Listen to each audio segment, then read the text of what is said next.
সুপ্রিয় দর্শক, জনতার মতামত নিয়ে এখন চলে এসেছি দরিরামপুর হাই স্কুলে। তো আমার পাশে দেখতে পাচ্ছেন আমার সাথে আছে কিছু তরুণ ভাইয়েরা যারা এই নির্বাচনে অংশ নিচ্ছে, নতুন ভোটার।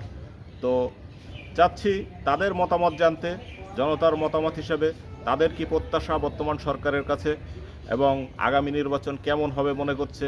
পাশাপাশি আগামী দেশ পরিচালনা হয়তো তাদের হাতেই, তারা এই প্রজন্মের ভোটার।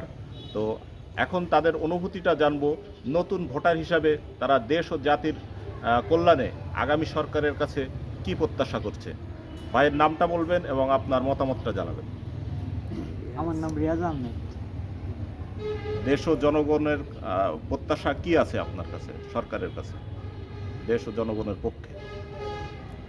আমার প্রত্যাশা হইল যেই সরকার আসুক দেশ ভালোভাবে চালাক, দেশে যেন শান্তি থাকে, এটাই আমার প্রত্যাশা।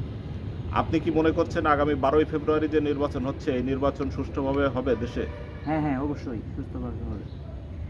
ধন্যবাদ ভাই। আর এপাশে আমি আরও একজন ভাইয়ের করছি, আমাদের সঙ্গে আছেন।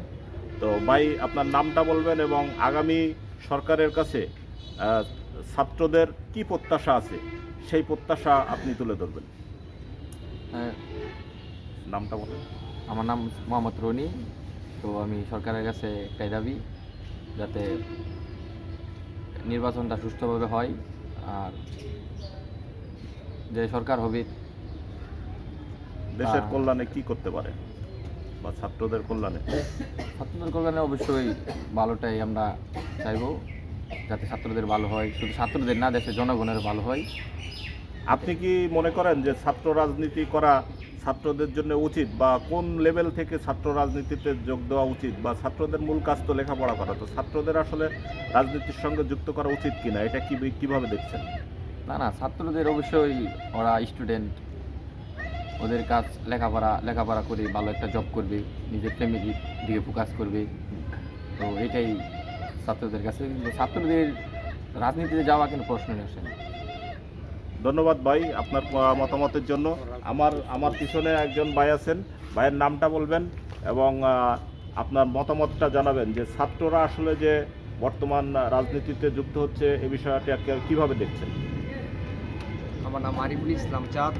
ছাত্র রাজনীতি বলতে এইটা অনেক এখন চাইলেও সম্ভব না যে এইটা থেকে বাইরে আসা। এটা অনেক আগে থেকে চলতেছে ছাত্র রাজনীতি। আমরা দেখছি 1971 সালেও ছাত্রদের অবদান অনেক ছিল, আর এই যে 2024 সালেও ছাত্রদের অবদান অনেক। সেই প্রেক্ষাপটে বলা যায় যে ছাত্র রাজনীতি ঠিক আছে। আগামী সরকারের কাছে আপনার প্রত্যাশা কি, বা আগামী সরকার কিভাবে দেখছেন যে আগামী সরকার দেশের উন্নয়নে কিভাবে কাজ করতে পারে, আপনার পরিকল্পনা জানান। আগামী সরকারের কাছে আমার বিনীত অনুরোধ এটা হচ্ছে যাতে দেশ ভালোভাবে পরিচালনা করে, দুর্নীতিমুক্ত দেশ চাচ্ছি আমরা, যাতে কোনো দুর্নীতি না থাকে। জি। আচ্ছা, ছাত্র রাজনীতিতে এখন যে সন্ত্রাসী কার্যক্রম হচ্ছে, বিষয়টাকে কিভাবে দেখছেন?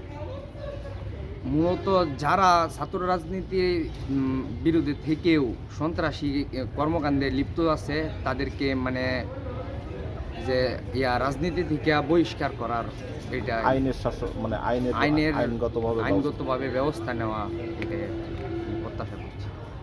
দর্শক, যেমনটি বলছিলেন যে আসলে সবাই চায় দেশে শান্তি ফিরে আসুক, সবাই চায় যে মানুষ শান্তিতে থাকুক এবং যাতে দেশের সুশাসন প্রতিষ্ঠিত হয়, আইনের শাসন থাকে, সেটাই সবার প্রত্যাশা। তো আপনাদেরকে জনতার মতামত অনুষ্ঠান থেকে সবাইকে শুভেচ্ছা জানাচ্ছি। আমার ইউটিউব চ্যানেলটি সাবস্ক্রাইব করবেন এবং সবাইকে ফেসবুকেও আমাকে দেখতে পাবেন। যারা আমাকে সহযোগিতা করেছেন সবাইকে ধন্যবাদ জানাচ্ছি।